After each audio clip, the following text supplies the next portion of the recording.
Shu uylantiramiz desalar ham uylantira olmayotgan tanishinglar bor. Bizda ham borda bitta o'tta shunaqasi. O'ziniki eng yaxshi amali shu tug'ilganida.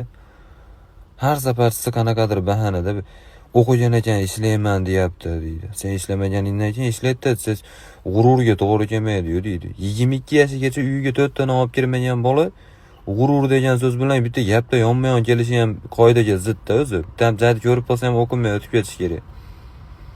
Chet el petelda o'qigan bo'lsa ham mayli ekan deb qo'yapti. Senga chet elda ishni kim o'rgatib qo'ydi?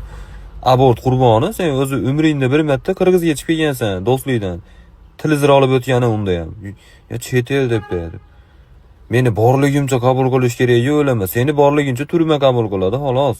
Bittasini huniyroq ekanda deydi o'zi sen. Haligi shipaga tosh turgan it siymosi deb qo'ysa bo'laradi, o'zi seni yana huniyroq qilib, senga huniyroq deyishga haqqing yo'q. Haligi o'zi ochiladigan eshiklar ham seni odam o'rnida yurib ochilmay qoladi.